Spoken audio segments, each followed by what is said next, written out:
యొక్క ఉదయపడిపోవాలా కనిపిస్తున్నాను అందరికి. ఈ కమిషన్ ఎలా ఉన్నాయంటే బాగుంది. దేవుడి స్తోత్రం కలుగుగా. హల్లెలూయా హల్లెలూయా. ఎవరు తీసుకొచ్చారు? ఎవరు పెట్టారండి? ఎవరు పెట్టారు? సరే పర్లేదు, మంచిదండి. కొద్ది నిమిషాలు దేవుడు వాళ్ళని మనం ధ్యానం చేద్దాం. సమస్త మానవాళి కొరకు వారి పాపక్షమాపణ నుండి వారు విడుదల పొందుకోవడానికి దైవికమైన దేవుని సన్నిధి, ఆయన కృపా సింహాసనం ఎదుటకు మనుషులందరూ కూడా ప్రవేశించాలని తండ్రి అయిన దేవునికి ఒక ఆశ ఉందండి. ఆయన చిత్తం, ఆయన కోరిక. అయితే యేసుక్రీస్తు చిందించిన రక్తం చాలా విలువైనది అన్నమాట.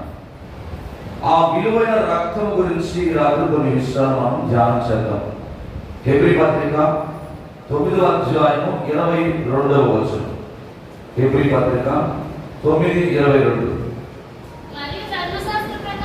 మరియు ధర్మశాస్త్ర ప్రకారం సమస్త వస్తువులను రక్తము చేత శుద్ధి చేయబడుననియు రక్తము చిందింపబడకుండా పాప క్షమాపణ కలగదనియు సామాన్యముగా చెప్పవచ్చు. దేవునికి స్తోత్రం కలుగును గాక. హల్లెలూయా. ఏమంటున్నాడండి? రక్తము చిందింపబడకుండా ఏ కలదు? పాప క్షమాపణ కలగదు. ఈరోజు పాపమును కడుక్కోవడానికి ఎక్కడెక్కడికో పోతా ఉన్నారు చాలా మంది. కాశీ వెళ్ళి గంగలో మునిగితే పాపం పోతుందా? గోదావరిలో మునిగితే పాపం పోతుందా? ఎక్కడెక్కడికో ఈరోజు మనుషులు ఏం చేస్తున్నారంటే వేల రూపాయలు ఖర్చు పెట్టుకుని పాపం నుండి విముక్తి పొందడానికి పోతున్నారు.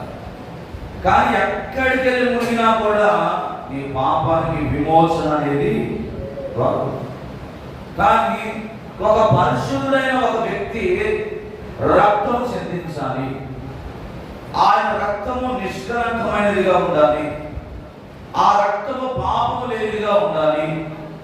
ఆ రక్తం పరిశుద్ధమైనదిగా ఉండాలి. అప్పుడే ప్రతి మానవుడు చేసిన పాపానికి విమోచన. రక్తంలో ఏముందండి? రక్తంలో ఏముంది? ప్రాణం ఉన్నది. రక్తంలో ఏముంది? రక్తం పోతే మనిషి బ్రతుకుతాడా?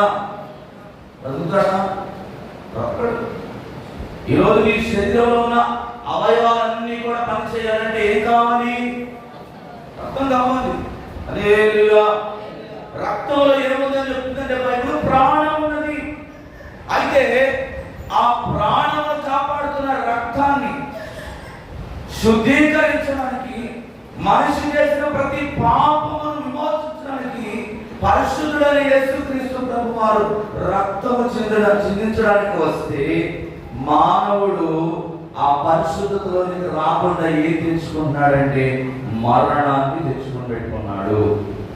వాక్యం చెప్తుంది, రోమపత్రిక 6:23 చదివితే, యావైనగా పాపము వలన వచ్చు జీవితము మరణం, అయితే దేవుని కృపా వలన మన ప్రభు అయిన యేసుక్రీస్తునందు దేవునికి స్తోత్రం కలుగును గాక. యుగయుగాలు దేవునితో జీవించాల్సిన మానవుడు తాను చేసిన స్వయంకృత అపరాధం వల్ల పాపముల వల్ల ఏం తెచ్చుకున్నాడంట? ఈరోజు యేసుక్రీస్తును ఎరగని వారికి మరణం ఉంది, యేసుక్రీస్తును ఎరిగిన వారికి కూడా మరణము ఉంది. మరణం నుండి ఎవరు కూడా తప్పించుకోలేరండి. ఎవరు తప్పించుకోగలరా? ఈరోజు చాలా మంది సైంటిస్టులు ఏం చేస్తున్నారంటే మరణమే లేని మందు కనిపెట్టాలి. ఏంటి? మరణమే లేని మందును కనిపెట్టాలి. మానవుని జీవితానికి అంతమే లేని ఒక సృష్టినే సృష్టించాలి. ఇంకా మరణం అనేది మానవునికి రాకుండా దాన్ని జయించాలని ఎన్నెన్నో ప్రయోగాలు చేస్తున్నారు. కానీ ఏ ప్రయోగం ఇంతవరకు సక్సెస్ అయినట్టుగా ఎక్కడ కూడా కనపడలేదు, రాయబడలేదు. మరణాన్ని శాసించే అధికారం ఎవరుందంటే దేవునికి మాత్రమే ఉంది అని అంటాడు కదా. మరణం యొక్క తాళపు చెవులు నా దగ్గర తీయడానికి కానీ వేయడానికి కానీ అధికారం ఎవరికి ఆయనకే ఉందండి. అయితే పాపం వలన మనిషి జీవితంలో ఏమొచ్చి చేరిందంటే మరణం అనేది వచ్చి చేరింది. కానీ దేవుడు కృప కలిగిన వాడు, ఆయన ఎంత ప్రేమ కలిగిన వాడంటే ఆ ప్రేమని ఈరోజు చాలా మంది చూడటం చేస్తూ ఉన్నారు. ఈరోజు క్రైస్తవుడుగా ఉన్నవాడు కూడా దేవుని మాటతో నీకరిస్తే ఏమొస్తుంది? మరణం వస్తుంది. మన కొరకు ఆయన తన శిక్షను, మనం చేసిన అపరాధాలను, మనం చేసిన దోష శిక్ష అంతా కూడా ఆయన కలవరిశిలో రక్తం చిందించడం ద్వారా మనకి ఏం కలిగించాడంటే దేవునితో ఏకం అవ్వడం, ఏకత్వాన్ని ఆయన రక్తం ద్వారా మనకు కలిగినది. ఏం కలిగినది? రక్తం ద్వారా దేవునితో ఏకం అవ్వడం, రక్తముతో దేవునితో ఒక అనుబంధాన్ని దేవుడు మనకి అనుగ్రహించి ఉన్నాడు. దేవునికి స్తోత్రం కలుగును గాక. యేసుక్రీస్తు తన జీవాన్ని అనగా తన రక్తాన్ని శిలువలో ఎన్నిసార్లు? ఒకేసారి మన కొరకు ఆయన చిందించి ఉన్నాడు. దేవునికి స్తోత్రం కలుగును గాక. అందుకని అంటాడు యెషయా గ్రంథం 59:1-2 చదివితే, ఈ చిందించబడిన రక్తము యొక్క విలువ మనిషి తెలుసుకోక కొన్ని నష్టాలు తెచ్చుకున్నాడు. అవేంటో మనం చూద్దాం. రక్షింప నేల కలిగినట్టు యెహోవా హస్తము కురచకాలేదు, విననేల కలిగినట్టు ఆయన చెవులు మందము కాలేదు. ఈ మాట అండర్లైన్ చేసుకోండి. మీ దోషములు మీకును మీ దేవునికి అర్థముగా వచ్చెను. దేవునికి స్తోత్రం కలుగును గాక. దేవుడు ఎప్పుడు కూడా నీ ప్రార్థనలు వినను, నిన్ను పట్టించుకోను, నువ్వు నాకు అవసరం లేదు ఎక్కడైనా ఎప్పుడైనా చెప్పాడా? చెప్పలేదండి. దేవుడు ఎప్పుడు కూడా పక్షపాతి కాడు. ఆయన చాలా ప్రేమ కలిగిన దేవుడు. ఎందుకంటే ఆయన కోపిస్తే ఎవరు కూడా ఆయన ముందు నిలవలేదు. అందుకనే ఆయన కోపించుచునే తన వాత్సల్యమును కనపరిచే ఆయన కోపంలో కూడా ఏమో తెలుసా? ప్రేమ దాగి ఉంది. హల్లెలూయా. దేవుడు నీ మీద కోపగించుకున్నాడంటే అది ప్రేమతో కూడిన కోపమే. అది మనుషులు చూపించే అసూయతో కూడిన పలకాలు, ప్రతీకారం కాదు. దేవునికి స్తోత్రం కలుగును గాక. అందుకే అంటున్నాడు, ఆయన ఏమంటున్నాడంటే రక్షింప నేల కలిగినట్టు యెహోవా హస్తము కొరచ కాలేదు, విననేల కలిగినట్టు ఆయన చెవులు మందము కాలేదు. అయితే ఈరోజు రక్తము మూలముగా ఇదిగో ఆయన శత్రువులు ఎంత మాత్రం కూడా, ఆయన శత్రువులను ఎంత మాత్రం కూడా మనం రక్తము చిందించడం ద్వారా యేసుక్రీస్తు మనం ఏమయ్యామంటే స్నేహితులయ్యాము, కుమారులయ్యాము, కుమార్తెలుగా ఆయన మనం ఏం చేసుకున్నాడు? మార్చుకున్నాడు. అయితే ఏ రక్తం అయితే పాపాన్ని విమోచించి పరిశుద్ధులుగా మార్చిందో, తిరిగి మరలా మానవుడు ఏం చేస్తాడంటే అదే బొందలో కొడుతానికి పోతాడు. పాపము దేవుని నుండి ఏం చేస్తుంది? వేరు చేస్తుంది.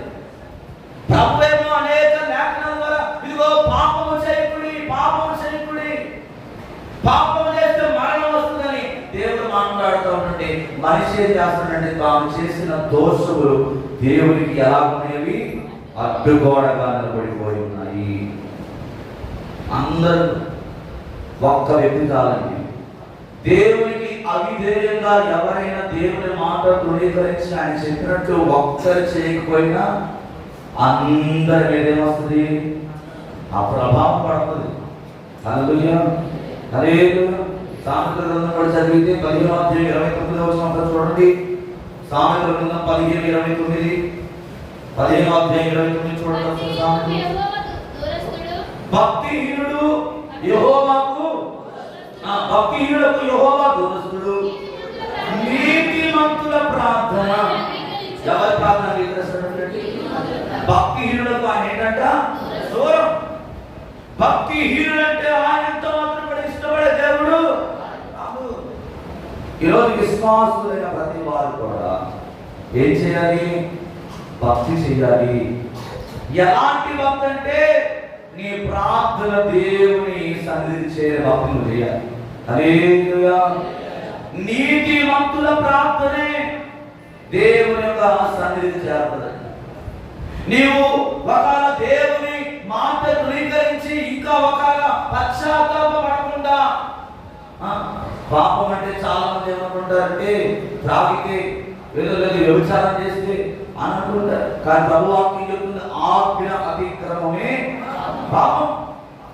దేవుని కాదనకుండా నువ్వు లోకానుసారంగా ఏది చేసినా పాపమే. ఎజ్రా గారు కూడా యెషయా గ్రంథం 58:4 నుంచి 11 వచనాలు చదివితే ఒకసారి చూడండి. యెషయా గ్రంథం 58 కూడా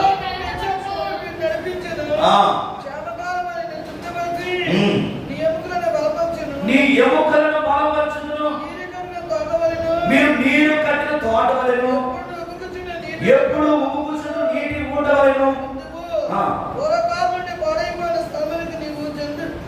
జనములను కట్టుదురు, అనేక తలముల కిందట పాడైపోయిన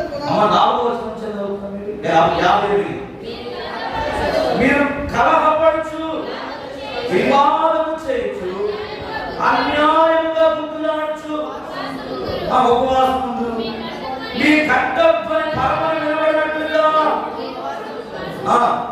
అట్టి ఉపవాసం నాకు అనుకూలమా? మనుషులు తన ప్రాణమును బాధపరచుకోవలసిన దినము ఒకడు జమ్ము వలె తలవచ్చుకొని బూడిదపరుచుకొని కూర్చుంటా ఉపవాసమా? అట్టి ఉపవాసము కింద చెప్తున్నాడు. ఏ ఉపవాసం దేవునికి అనుకూలం అంటే దుర్మార్గులు కట్టిన కట్టలు విప్పడం, కాడి మానం మేకులు తీయడం, బాధింపబడిన వారిని విడిపించడం, ప్రతి కాడిని విరగొట్టడం నేను ఏర్పరచుకున్న. ఈరోజు ఉపవాసం మేము చేస్తున్నాం, మేము ఉపవాసం చేస్తున్నాం. కానీ ఏం చేస్తున్నారంట? గుద్దులు ఆడుకుంటున్నారు. ఏమంటున్నారండి? కలహపడుచు, వివాదం చేయొచ్చు, అన్యాయంగా గుద్దులు కొట్టుకుంటున్నారు. ఇది ఉపవాసమేనా? ఇది కాదు ఉపవాసం. ఉపవాసం ఎందుకు ఉంటున్నామంటే దేవుడితో నివాసం చేస్తున్నావా? నివాసం చేస్తే దేవునికి మహిమ కలుగును గాక. దేవుని సన్నిధిలో మన ఉపవాసం ఎలా ఉండాలంటే, నీవు ఇక్కడ ప్రార్థన చేస్తున్నావంటే సాతాను దుఃఖాలు ఏమవ్వాలి? కూలిపోవాలి. దేవునికి స్తోత్రం కలిగి శాతమైన శక్తుల చేత ఎవరైతే పీడింపబడుతున్నారో, అపవాది ఏ మనిషినైతే నిత్య నరకానికి లాగేస్తున్నాడో అటువంటి వారి కట్లను తెంపేటట్టుగా నీ ఉపవాస ప్రార్థన ఉండాలి. దేవునికి స్తోత్రం కలుగును. నీకే సమాధానం లేదు, నీ ఇంట్లోనే సమాధానం లేదు, నీ ఇరుగు పొరుగు వారి మధ్యలో సమాధానం లేదు. నువ్వు మందిరానికి వచ్చి నేను ఉపవాసం చేస్తున్నానని చెప్పుకుంటాం వల్ల ఏమైనా ప్రయోజనం ఉన్నదా? నేను అడగటం లేదు, వాక్యం అడుగుతుంది. దేవునికి స్తోత్రం జరుగుతుంది. ఎవరు చెప్తున్నమాట ఇది? ఎవరు మాట్లాడుతున్నమాట? ఇంకా ఏం చెప్తున్నాడు? మీ కంఠధ్వని పరమున వినబడినట్టు మీరు ఇప్పుడు ఉపవాసం ఉందరు. అట్టి ఉపవాసం నాకు నాకు ఆ ఉపవాసం అవసరం లేదు అన్నాడు దేవుడు. మనుషుడు తన ప్రాణములు బాధపరుచుకోవలసిన దినం అట్టిదేనా? గోనె పట్ట నెహెమ్యా కట్టుకున్నాడంటే తను తాను పూర్తిగా దేవునికి సమర్పించేస్తున్నాడు. ఒక రాజు దగ్గర పానదారికుడిగా పనిచేస్తున్నాడు నెహెమ్యా. రాజు దగ్గరికి వెళ్ళి ఏమడుగుతున్నాడు? కొన్ని దినాలు నేను ఉపవాసం ఉండి ప్రార్థన చేయడానికి నాకు కొంత సమయం ఇవ్వమన్నాడు. అంటే చూడండి ఎంత సమర్పణ ఉందో, ఎంత సమర్పణతో ఉందో. ఇక పాత నిబంధన కాలంలో చేసిన ఉపవాసం చేస్తే ఈ రోజు ఎవరు కూడా ఉపవాసము చేయలేదు.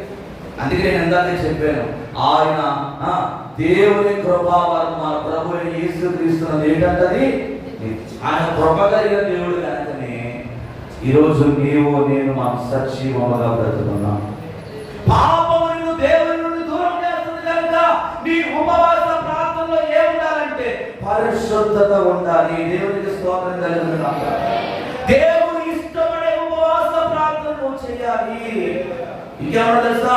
నీ ఆహారము ఆకలితో ఉన్న వారికి పెట్టుటయు, నీ రక్త సంబంధి ముఖము తప్పింపకుండుటయు, దిక్కుమాలిన బీదలను ఇంట చేర్చుకొనుటయు, వస్త్రహీనులు నీకు కనపడినప్పుడు వారికి వస్త్రం ఇచ్చుటయు. అది దేవునికి స్తోత్రం కలుగును. బాధలో ఉన్న వారిని పరామర్శించడం ఉపవాసము. హల్లెలూయా. చేస్తున్నావా? చేస్తే నిజంగా ధన్యురాలు. హల్లెలూయా. ఉపవాస ప్రార్థన అంటే యేసుక్రీస్తు యొక్క మాదిరి మనలో కనబడాలి. హల్లెలూయా. ఆయన ఉపవాస ప్రార్థన చేస్తున్నప్పుడు స్వస్థతలు చేశాడా చేయలేదా? అద్భుతాలు చేశాడా చేయలేదా? అనేక మందిని బాగు చేశాడా చేయలేదా? అనేక మందిని బలపరిచాడు. అనేక మందిని ఓదార్చే మాటలు మాట్లాడాడు ఆయన. అనేక వేల మందికి ప్రసంగం చేశాడు ఆయన. ఈరోజు నీ ఉపవాస ప్రార్థన, ఇట్టి ఉపవాస ప్రార్థన విధానం నువ్వు అలవర్చుకోవాలి. హల్లెలూయా. ఇంకా ఏం చెప్తున్నాడు తెలుసండి? ఆ రావున నీవు చేసిన ఎడల నీ వెలుగు వేకువ చుక్క వలె ఉదయించును, స్వస్థత నీకు శీఘ్రముగా. అది నీ శరీరంలో ఉన్న ప్రతి రోగానికి ఇటువంటి ఉపవాసం చేస్తే ఖచ్చితంగా నీకు ఏమిస్తాడంటే స్వస్థతను అనుగ్రహిస్తాడు. ఆయన అంటున్నాడు, అప్పుడు నీవు పిలవగా యెహోవా ఉత్తరమిచ్చును, నీవు మొరపెట్టగా ఆయన నేను ఉన్నాను. ఇతరులను బాధించుటయు, వేలు పెట్టి చూపి తిరస్కరించుటయు, చెడ్డ దానిని మాటలాడుటయు నీవు మాని, ఆశించిన దానిని, ఆకలి కొనిన వారికి, శ్రమ పడిన వారిని తృప్తి పరచిన ఎడల చీకటిలో నీ వెలుగు ప్రకాశించును, అంధకారం నీకు ఏమైపోతుందంట? మధ్యాహ్నం వలె మారిపోతుంది. చూసారండి ఎన్ని ఈరోజు ఉపవాస ప్రార్థన చేస్తున్నామని చెప్పుకుంటూ ఇదిగో ఈ వాక్యంలో చెప్పబడిన ఎన్నో చాలా మంది చేస్తా ఉన్నారు. ఏం పెట్టకూడదంట? ఏలు పెట్టి చూపించుకో.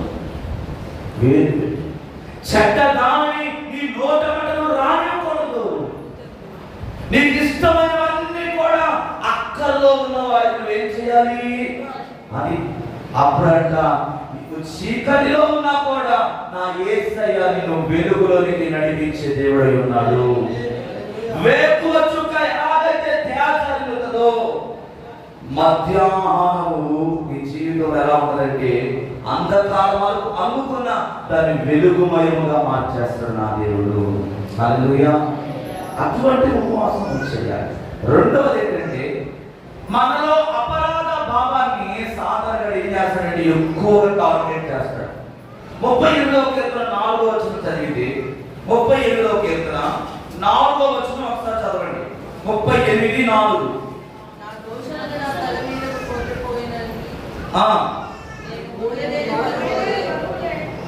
నా దోషములు నా తల మీద పొర్లిపోయినవి, నేను మోయలేని బరువు వలె నా మీద మోపబడి ఉన్నవి, నా మూర్ఖత వలన కలిగిన నా గాయములు దుర్వాసన గలవవి. చాలండి. దేవునికి స్తోత్రం కలుగును గాక. నీలో ఎప్పుడైనా ఎక్కడైనా నీకు అపరాధ భావము కలిగినప్పుడు నువ్వేం చేయాలి? ఒప్పుకోవాలి. సాధారణంగా ఎక్కువగా ఏం చేస్తాడంటే అభద్రత భావాన్ని కలగజేయడానికి ప్రయత్నం చేస్తాడు. అభద్రత భావాన్ని కలగజేయడానికి ప్రయత్నం చేస్తాడు. వాడు ఎప్పుడు కూడా వాడి టార్గెట్ ఏంటంటే దేవుని సన్నిధి నువ్వు ఎక్కడైనా నిన్ను దూరం చేయాలి, ఎలాగైనా నిన్ను దూరం చేసి దేవునికి దూరం సన్నిధిని అనుభవించకుండా చేయాలనుకుంటాడు. కానీ వాక్యం చెప్తుంది ఏమనంటే ఏమంటున్నాడండి? నా దోషములు తల మీదుగా పొర్లిపోయినవి, నేను మోయలేని బరువు వలన నా మీద మోపబడి ఉన్నది, నా మూర్ఖత వలన కలిగిన గాయములు దుర్వాసన గలవై, శ్రమ చేత నేను మిక్కిలి కృంగి ఉన్నాను, దినమెల్లా దుఃఖాక్రాంతునే సంచరించుచున్నాను, నా నడుము తాపముతో నా శరీరంలో ఆరోగ్యం లేదు, నేను సమస్యలు బహుగా. ఇవన్నీ కూడా మనలో అనిపిస్తున్నప్పుడు మనం ఏం చేయాలి? ఎజ్రా గారు అంటారు దీని గురించి ఒక మాట. 9వ అధ్యాయం ఆలోచించాలండి. నా దేవా నా దేవా, గట్టిగా అనండి. నా దేవా నా ముఖము సిగ్గుపడి నా దోషములు పైగా నా అపరాధములు ఆకాశమంతా ఎత్తుగా పెరిగి ఉన్నవి. నేటి వరకు నేను మిక్కిలి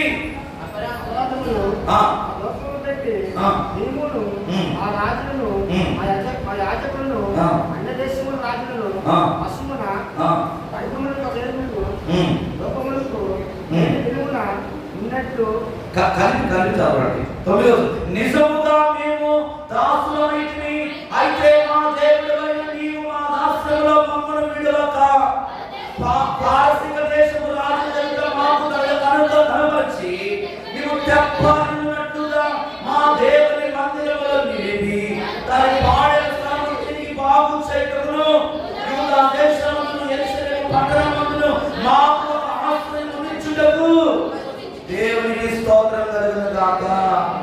ఇందులో మనం చదువుకున్న ఏవైతే మనలో ఉన్నాయో ఆ పాపములు, ఆ దాస్యపు కాడి మన తల మీదుగా పొల్లి ఆకాశం అంతా ఎత్తుకున్న ప్రతి పాపం అంతటిని కూడా ఏమంటాడండి? తీసివేసి పాడైన స్థలములు నేనేం చేస్తానంటాడు ఆయన? తిరిగి బాగు చేస్తానంటున్నాడు. దేవునికి స్తోత్రం కలుగును గాక. పాడైపోయిన స్థలములు ఉండకూడదు. బాగు చేసే దేవుని దగ్గరికి నువ్వు ఏం చేయాలి? రావాలి అని అంటున్నాడు. ఎవరైతే ఏదైతే పోగొట్టుకున్నారో దాన్ని తిరిగి నేను మరలా బాగు చేస్తాను అని మాట్లాడుతున్నాడు. దేవుని స్తోత్రం కలుగును. నిజముగా నువ్వు దేవుని దాసుడవైతే, నిజముగా నువ్వు ఆయన ప్రేమించేవాడైతే, నిజముగా ఆయన మీద నీకు భక్తి ఉంటే, నీ తల మీదుగా పొర్లిపారే ప్రతి పాపం విషయంలో, ఆకాశమంతా ఎత్తుగా ఉన్న ప్రతి పాపాన్ని నువ్వు అలాగే తప్పిపుచ్చుకోకుండా ఏం చేస్తావంటే దేవునికి ఆయన పాదాల చెంతను ఒప్పుకొని విడిచిపెట్టి ఆయన సన్నిధిలో తిరిగి బాగుపరచబడడానికి నువ్వు ఇష్టపడతావు. దేవునికి స్తోత్రం కలుగుతుంది. కానీ కొంతమంది బాగుపడని స్థితిలో ఉంటాం. ప్రకటన గ్రంథం 12-10 చదివేసి మనం ప్రార్థనకు వెళ్దాం. మిగతా విషయాలు నేను చెప్తాను. ప్రకటన గ్రంథం 12-10 పరలోకమందు రాత్రి పగళ్ళు మన దేవుని ఎదుట మన సహోదరుల మీద నేరం మోపువాడైన అపవాది పడతోయబడి ఉన్నాడు కనుక ఇప్పుడు రక్షణ శక్తియు రాజ్యమును దేవునికి స్తోత్రం కలుగును గాక. మూడవ అనుభవం ఏంటంటే సాతాను మనపై నేరారోపణ చేయడానికి వాడు అనేక రకాల అవకాశాలు నీకు కల్పిస్తూ ఉంటాడు. కల్పిస్తూ అయితే నువ్వేం చేయాలి? రాత్రి పగలు నీ దేవుని ఎదుట నువ్వేం చేయాలి? మొర్ర పెట్టాలి. దేవునికి స్తోత్రం కలుగును. మొర్ర పెట్టినప్పుడు అక్కడ తిందాల్సిన 11 గొర్రె పిల్ల రక్తమును బట్టి తాము ఇచ్చిన సాక్ష్యమును బట్టి వారు జయించి ఉన్నారు, కానీ మరణం వరకు తమ ప్రాణములను ప్రేమించిన వారు అందుచేత పరలోక నివాసులారా ఉచ్చరించుడి, భూమి సముద్రమా మీకు శ్రమ, అపవాది తనకు సమయం కొంచెమే తెలుసుకొని బహుక్రోధము గలవాడై మీ యొద్దకు దిగి వచ్చి ఉన్నాడని. అది సాతానుగాడి జరుగుతున్న సమయం. అది సాతానుగాడికి సమయం కొంచెమే ఉందని చెప్పి ఈరోజు ఏం చేస్తున్నాడు తెలుసా? పిక్చర్ వెళ్ళిపోతా ఉన్నాడు. అయితే సంగమా, సాతాను కలగజేసే ఆ యొక్క నేరారోపణ నుండి తెలుసా? జయించడానికి నువ్వు దేవుడి సన్నిధిలో ఇందాక మనం చదువుకున్న యెషయా గ్రంథంలో ఉన్న ఉపవాస ప్రార్థనను తిరిగి ప్రారంభించాలి. ఎప్పుడైతే అటువంటి ఉపవాసంలో ప్రార్థన చేస్తావో అప్పుడే సాతాను గారి యొక్క దుఃఖాలన్నింటిని కూడా నువ్వు కూల్చే శక్తిని పొందుకోగలవు. యోబు గారి విషయంలో సాతాను గారు ఏమో తెలుసా? 1:11 చదవండి. యోబు గ్రంథం 1:11 చదివిన చివరిగా 1:11 చదవని చివరిగా నీ చేయి చాపి అతనికి కలిగిన సమస్తము ఒత్తిన ఎడల అతడు నీ ముఖం ఎదుటనే దూషించి నిన్ను విడిచిపోవని యెహోవాతో అనగా, యెహోవా ఇదిగో అతనికి కలిగిన సమస్తము నీ వశం ఉన్నది, అతనికి మాత్రము ఏ హాని చేయకూడదని అపవాదికి సరిగా వాడు యెహోవా సన్నిధి నుండి నేనేం చెప్పట్లేదు, నీ ముందే ఉన్నాడు యోబు. నీవు వాళ్ళ చుట్టూ కంచె వేసావు కనుకనే యోబు కాపాడబడతాడు. ఒక్కసారి తీసి చూడు అని సవాలు విసురుతా ఉన్నాడు. ఈరోజు ఒకరు నీ జీవితంలో కూడా ఇటువంటి శోధన కూడా నువ్వు ఒకరు వెళ్తున్నట్లయితే, యోబు అక్కడ తన విశ్వాసాన్ని కోల్పోలేదు, తన ప్రార్థన జీవితాన్ని కోల్పోలేదు, తన భక్తిని కోల్పోలేదు. ప్రభు ఏం చెప్పాడు తెలుసా? అతనికి ఎంత మాత్రం కూడా ఏ హాని చేయకూడదని అపవాదికి సెలవీయగా, ఇదిగో అతనికి కలిగిన సమస్తం నీ వశంలో ఉంది, తీసుకో, ఎంత తీసుకుంటావో తీసేసుకో, కానీ యోబు మాత్రం నా వశములో అని దేవుడు మాట్లాడిన మాటకి అపవాది యోబును విడిచిపెట్టి వెళ్ళిపోయాడు. ఈరోజు పోగొట్టుకున్నవన్నీ కూడా తిరిగి తర్వాత యోబు జీవితంలో దేవుడు అనుగ్రహించాడు, అది వేరే విషయం. కానీ ఈరోజు నీ చుట్టూ కూడా నా దేవుని కాపుదలని తోడు. నువ్వేం భయపడాల్సిన అవసరం లేదు, నువ్వేమి కృంగిపోవాల్సిన అవసరం లేదు. ఎలాంటి ఉపవాస ప్రార్థన చేస్తున్నావో ఈ రాత్రి మరొకసారి జ్ఞాపకం చేసుకో. అటువంటి కృపా పరిశుద్ధాత్మ దేవుడు మీ అందరికీ దయచేసి నడిపించిన గాక. ఆమె అందరి పడతారులో వచ్చుగా ప్రార్థన చేసుకుంటాం. అమ్మగారు మనం ప్రార్థన నడిపిస్తుంటే అందరూ